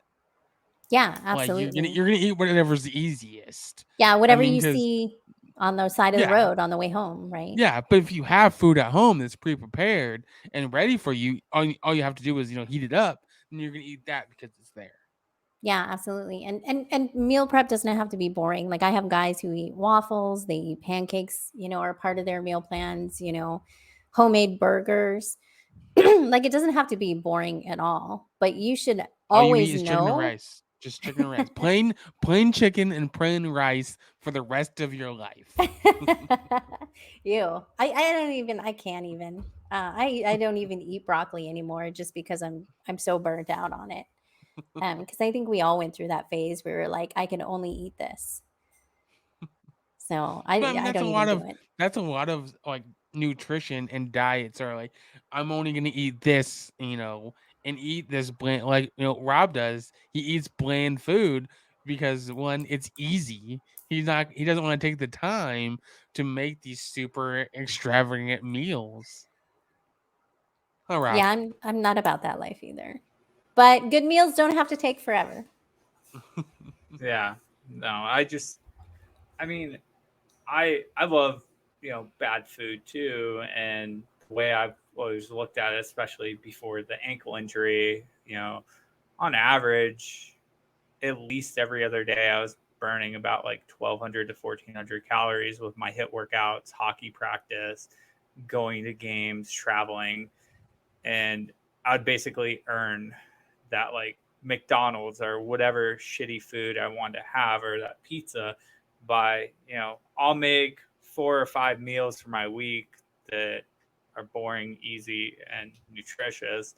That way on Saturday or Friday, if I want to go out with friends or the girlfriend and have like crappy food, I can. And the nice thing about having Amanda around has been like, you mean your personal chef? Her cooking game is way better than mine. Like, I'm pretty good on the grill, but she's been making some fantastic meals. Kind of nice because she also does the same thing but she'll work out like 5 or 6 times a week. She's psychotic. I love her, but she's crazy. Yeah. But you should be able to do that, right? Like, all the foods that you like should be able to fit into your plan. Exactly. Yeah. Because I think because that's where diets fail and nutrition fails, is if you cut out not being able to have what you love, you're gonna fail. Absolutely. Because I mean, what's the first thing that as soon as you cut it out, you're gonna crave it even. You're like, more. I want it. Yeah. Mm-hmm. Yeah, because now it's off limits. So. Yeah, and people in general, like if it's off limits, you want it more. Absolutely. If you're told no, I can't have this, like it just makes you want it more. I mean, we're just human beings. That's just how it works. Yeah. I think, unless you guys want to plug anything else, we should get into some ATI, because I know it's getting past our tactical dietitian's bedtime, maybe. Yeah. I mean, and it's only 7:56. So like we've been watching Stranger Things lately. Oh, yeah, that is so the good. new season. Well, so I watched the first 2 seasons when they came out, and then my husband hasn't seen it, so we started from the beginning. We're gonna tell you all the spoilers. No spoilers. So we just started season 2 the second time around. Oh, for you're me, way this time for behind. him. Yeah. So we have to like binge watch it now. So I always It's try so to get good. in an It's episode so good. in the evening. We've both already watched season 4, so it's so good though. But we're good. We're good. I got a little extra caffeine today just in case. Greg, I'm gonna stay up.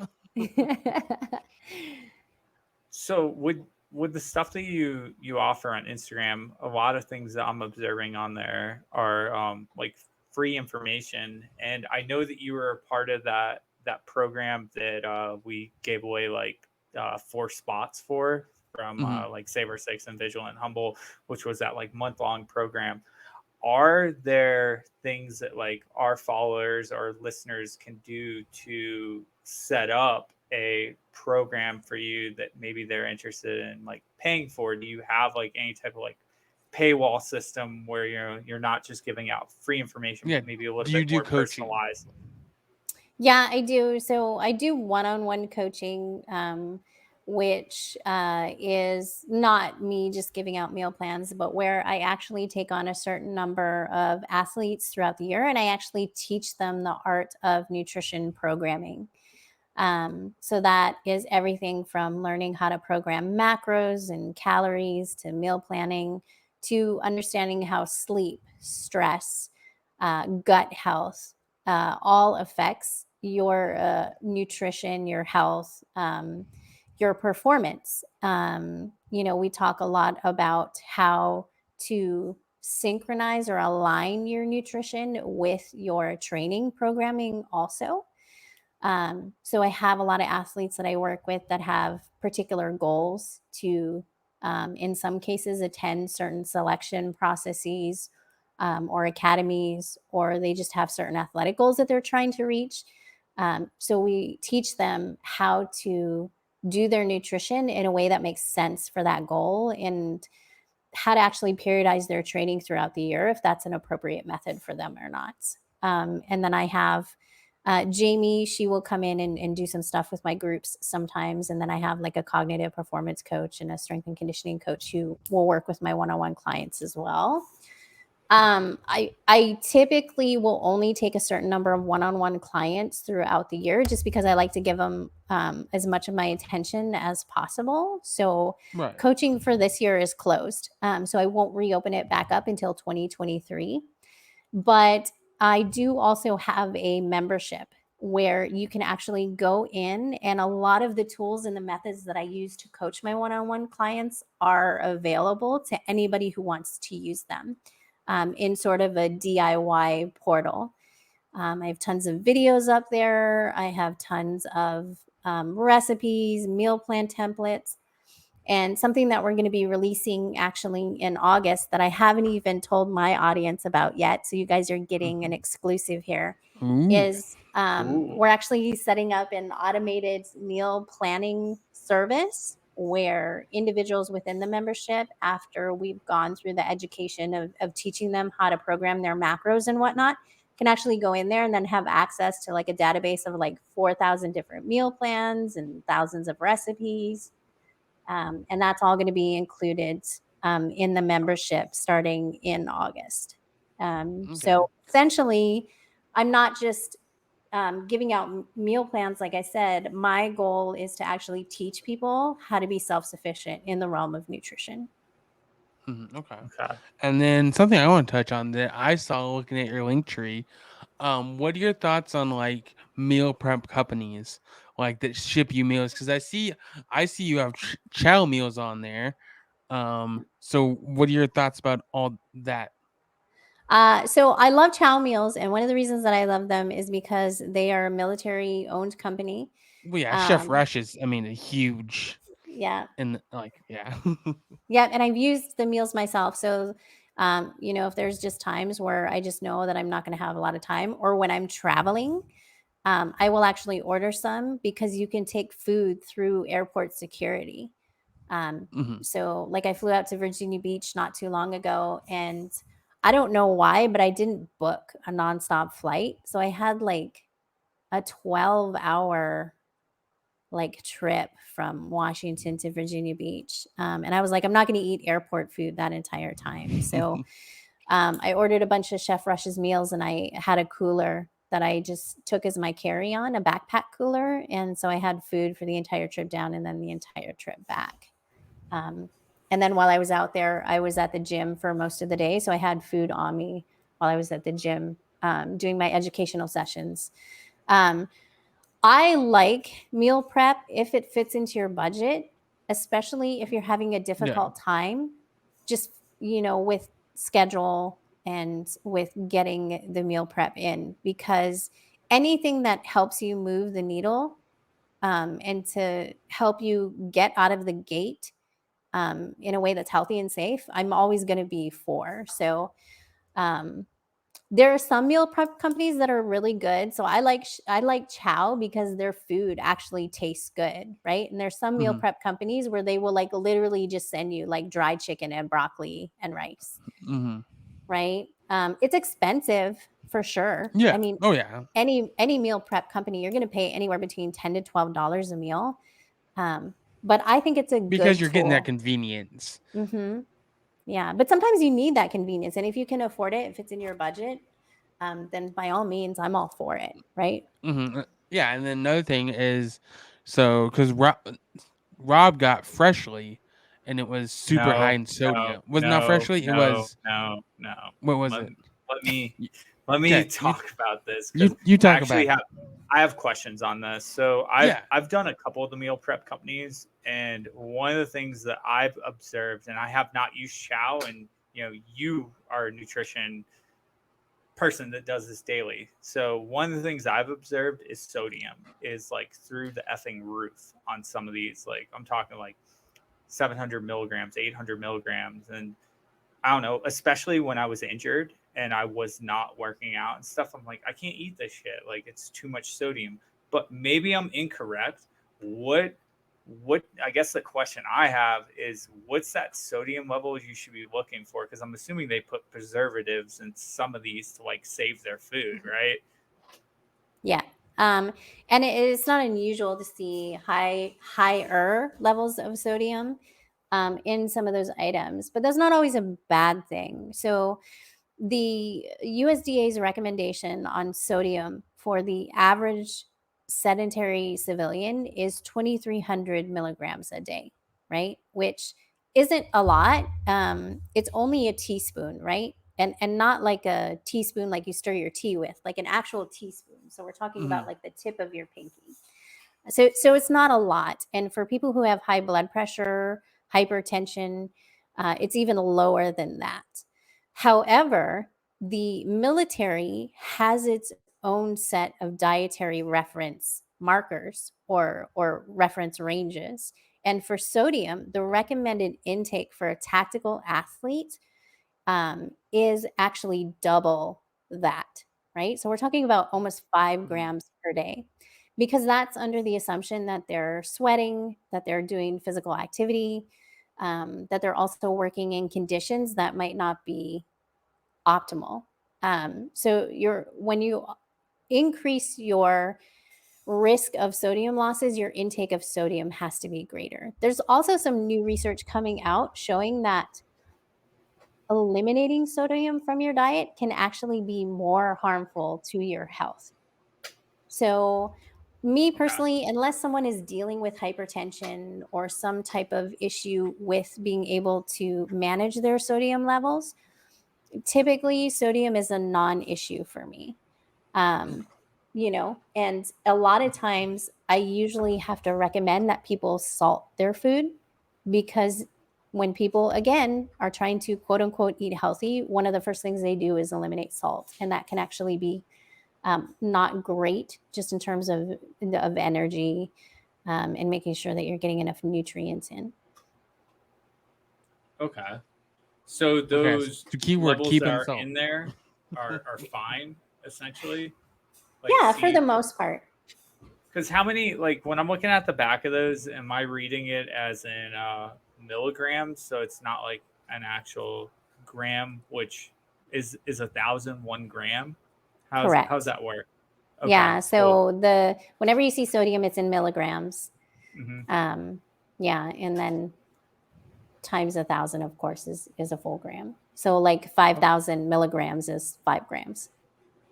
Okay, so seeing something that has like 700 or 800 milligrams is still shy of what the daily recommendation is for someone who's sedentary, and then you're saying, double that for someone who's participating in athletic things where they're probably perspiring, they need some of that sodium probably back in their body. Okay. Yes. Yeah, because 800 milligrams is only like a third of the recommendation for normal people. This is why I'm not a nutritionist. I have no idea what I'm talking about. But I was pissed. I was like, why the fuck is there so much he called sodium? me. He called me. I was like, I don't know. I'm not a nutritionist. I'm like, this is Now, stupid. There's so much if sodium. if you're getting like 2,300 milligrams of sodium at one time, that can be a problem, That right? might be a lot. Because that's essentially the same as dry scooping salt. But if you're spreading You're that supposed to do sodium that now, out throughout right? the day, it's fine. Oh yeah, totally. That's a new trend. No, Yeah, you're 100% supposed to do no. that. No. Okay. No. Cool. No, that's cool. So, all right, Chow's Kitchen's one of them that you recommend. Chow Meals. Chow Meals. What are some other companies that you've seen and like? So Chow is the only one that I have personally used. Okay. Because I typically would not be willing to spend the money on meal prep just because I've been meal prepping myself for 20 years. So it's like I can do it with my eyes shut. Yeah. I have heard good things about Trifecta, but I have not tried Trifecta, and I'm not even really sure what their price point is. Yeah. So. Okay. Cool. Very cool. Well, thank you for educating myself on this. That's what I'm here for. Is there anything else you want to cover, Rob, before we get into ATI? I mean, if there's anything else Susan wants to bring up, I'm more than happy to continue, or we can get into ATI. Is there any other topics that you want to put out to our listeners, or any programs you got coming up, any special plugs that you want to put out there? Oh, I did have one. Yes. TBI brain, forget shit. I meant to say it, but you guys were talking and I wanted to wait my turn. Who's a better coworker, Ava or Jamie?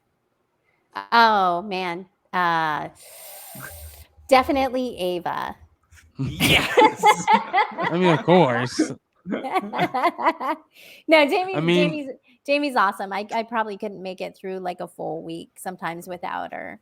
Yeah. But I mean, Ava's Ava. Yeah, she's so cute. So she's amazing. Working her butt off all the time. Yeah. Yeah.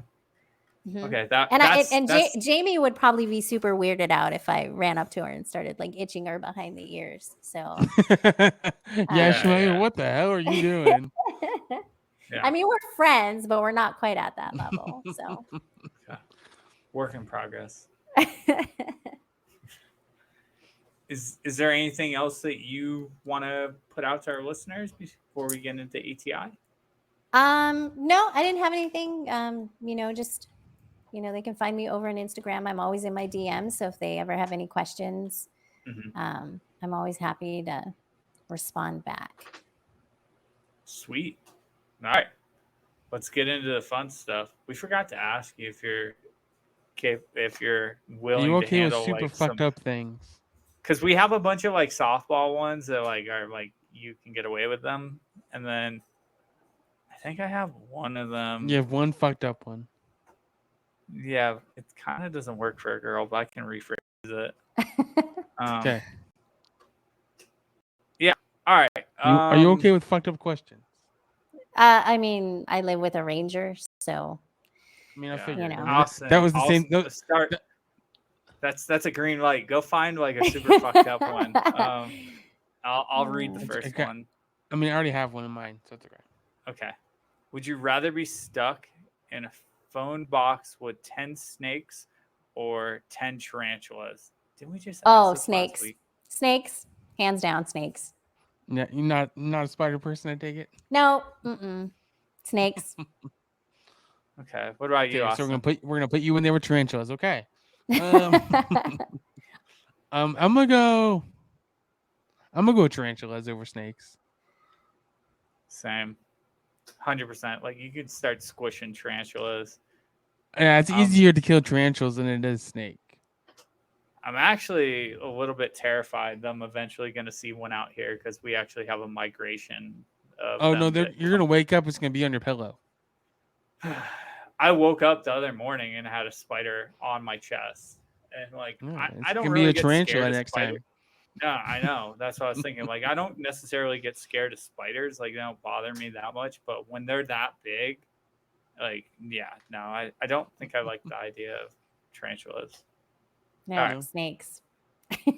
All right. What do you want to do the Okay. next question, Alex? Yeah. Would you rather live forever or wake up every day with a new superpower? Oh, new superpower. Yeah. Oh, shit. I mean, I feel like that's an easy one. Yeah, I think I'm a good new superpower too. Yeah. I don't think I'd What want do to you think, live Rob? forever. Like a cockroach, like if the world ended, Cockroach? like everybody died from like nuclear warfare, right? And And I you're the was going to only one live alive. forever alone. Hard pass. You just Yeah, have I'm to gonna make go love with to mannequins. superpowers as well. 'Cause you could have fun with that. I wonder if it's random or you get to pick. Probably Nope, random, right? a random new superpower every morning. Down. All right, that was a landslide. All right, would you rather give up social media or eat the same dinner for the rest of your life?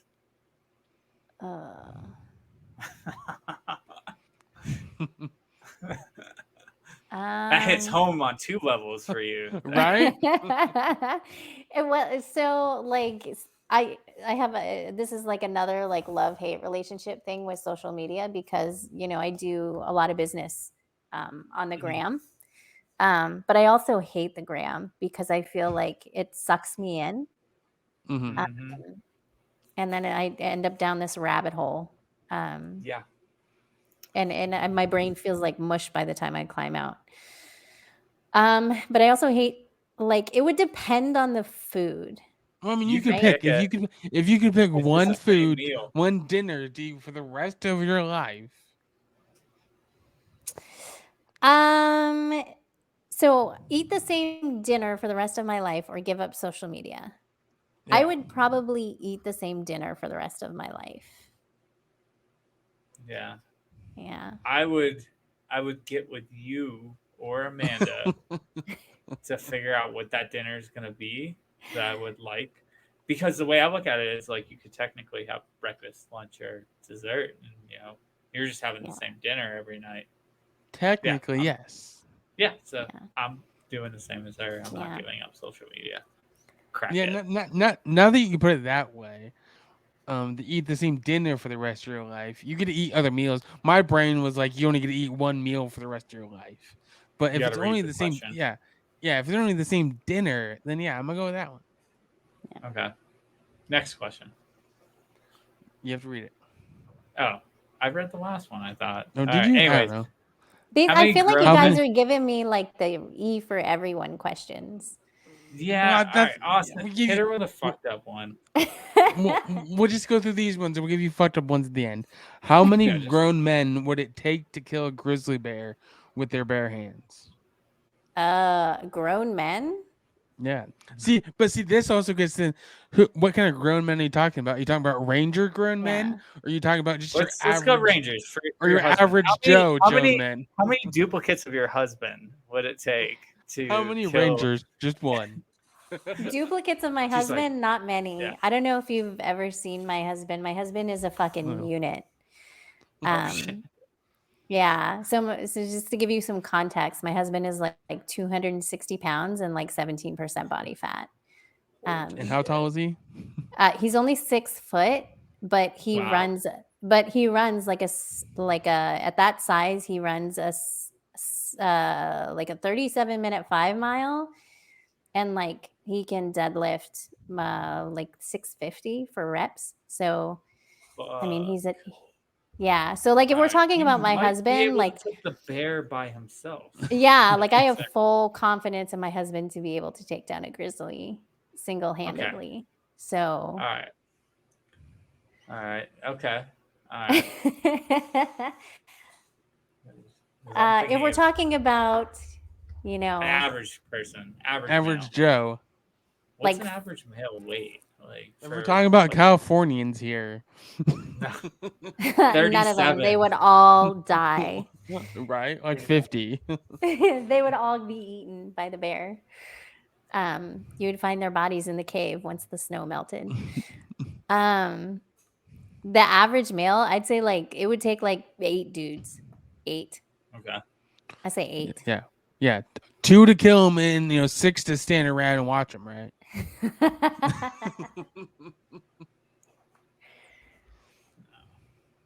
How many for you, Austin? I think 8 is a good number. I think between 8 to 10 is a good number. Yeah, because I'm thinking if it's me, it's because how light I am. You're gonna need like 20 of Rob. I mean, but like I'm spry, like I'm fast moving, but it's a bear, so it's gonna be faster than me. Now, can I bring a knife? Can I go like Leo on it? Nope. Just or is this, no. It says bare-handed. bare hands. It says Fuck. bare hands. All right, I'm gonna go with the safe bet of probably about 14 of me, and that'll definitely do it. In I think it might be able to get done with 8, but I think like the people that got shredded up in the process is gonna be so traumatic that I just need more people You just need as a blanket. Okay, All and the next one, Rob. Bacon or turkey bacon? Bacon. Yeah, bacon. Yeah. We figured Okay, as much. and so do you prefer bacon or sausage? I like both. I eat bacon more often. Okay, and then what Good about like answer. pancakes or waffles? Oh, I'm a waffle person. Waffles. Yeah, Waffles, Yeah. 100%. Belgian waffles. Mhm. Belgian Yeah. waffles are my favorite. That's loaded Yeah. with sugar, Austin. No, Belgian waffles are just the thicker ones. Are you talking about just like a regular They're called waffle? 'Cause No, they're called Belgian a waffles. Belgian waffle is when you dress it up. No, it's not. I promise you. Google it. Because Google a it. waffle. You're the Google I get- master. A Belgian All right, waffle is a different kind of waffle. Find the fucked up question. I'm gonna Google this and prove you wrong because Okay. I've been to Belgium. All right, hit her with a fucked up question while I prove you wrong. Okay. So one of the questions that I like to ask is that we actually did a couple is would you rather wake up to your significant other having sex with somebody else or being murdered? I mean, God, having sex what with the- somebody else. That's an easy one, right? Because like, yeah. I mean, if I had to choose No. between him and It's dying, them having Yeah. sex with someone else, right? Yeah. yeah. Yeah. She said Yeah. she'd rather do that than them being murdered. Oh, I thought she said she was going to. I was Yeah. like, oh, Yeah, shit. Yeah. She's just gonna have sex with Your somebody bear else. killing husband might not like that. Like, wrong answer. If no one hears from me after this podcast today, You were eaten by a bear. that's absolutely not what happened. Okay. So the other one we like to ask that's super fucked up is so if your husband and your dad switch bodies, which one are you fucking to get them back to normal? Oh my god. You know what's funny is like I heard a variation of this question. My husband came home one day, and I was like, "Hey, what'd you do at work today?" And he's like, "We just talked about fucked up things all day at work." And Usually, the question dark was like, humor. would you rather, like, to save their life or some shit like that? Would you rather fuck your wife in your mom's body or fuck your mom Mhm. in your wife's body? Yeah, that's the question. Which one? Normally ask. Yeah. So what was the question? So if Okay, if your husband and your dad switch bodies, Which one are you fucking to get them back to normal? My husband, because at least like So it'd be your husband in your dad's body. No, my dad. Like it would be. Yeah. It would be my husband's body, Oh, right? okay. Because Okay. at least I could With your pretend dad. that it was my At husband. least it looks like him, right? Yeah, Yeah. exactly. Just I could close your convince eyes. myself. I don't know if we've asked a girl that question because we've asked guys that question. Well, we don't have a lot of girls on this podcast. We usually have guys. I mean, we're probably like getting close to double digit now, or like several. I think we've had like Wait. 7. That would be several. So like we're almost a double. Where we've had like 50 guys on this podcast. We've had a lot of guys on the podcast. But no, yeah, that's typically the way all of us have answered is like we're fucking our mom who looks like a significant other to get back to normal. Because Hey, yeah, Rob, it's like Now, what's a Belgian waffle, Rob? so like it says it has a lot more sugar. That's a It lie says, because I "And googled it too. crunchy pearl sugar." That's a So- lie because I'm looking at it right now. No, I'm looking at it too. I sent the link to the group. That way I can't be wrong. No, so it isn't. It's not dressed up, but it's more sugary. Which supports See, it's my literally case just made. It's literally just made with. It's leavened with yeast instead of baking powder. It's the only difference. Whatever. I'm sorry. I have to I'm agree with Austin on this one. Yeah. I'm gonna go eat a steak. I don't like either of you right now. Okay, and then so you want to read the last one, Rob, that you put up there, or do you want to just get that one? I gotta rephrase it. Well, then rephrase it. Okay. Okay, because this was set up for a guy, so bear with me while I rephrase this. Would you rather shit yourself every time you orgasm or cream yourself every time you talk to a guy? Definitely cream myself every time I talk to a guy. I feel like so if I'm shitting myself every time I have an orgasm, like That's the gonna be dude's a probably mess. like the dude's probably not coming back. Like and let's also just like talk about like the risk of like infection there, right? I mean, you're not wrong. Yeah. I feel Just like lifelong UTIs. seriously, like I don't want to do that many rounds of antibiotics. So definitely Just one cream myself. permanently. Yeah. Yeah, definitely cream myself. Because at least that's Not as messy. not as messy and it just doesn't seem like it's dirty. Like poop is dirty. Like as a dietitian, It's like brown, you talk it's about dirty. poop a lot. People are always like weirded out when I ask them like about the consistency of their poop, and I hold up the poop chart and I'm like, "What does your poop look like on a daily basis?" I so don't look at it. So that's a lie. Everybody looks at their poop. So like it's super like I talk about poop on a daily basis. I just don't want to ever like Shit yourself. yeah. So After sex, you just shit yourself. no. I would just never have Good sex. answer. Yeah. Good answer. You're like, sorry, husband, this is not happening. Yeah. So I'll get you a girlfriend if I have to. It's not happening. All right. Well, I see a fin.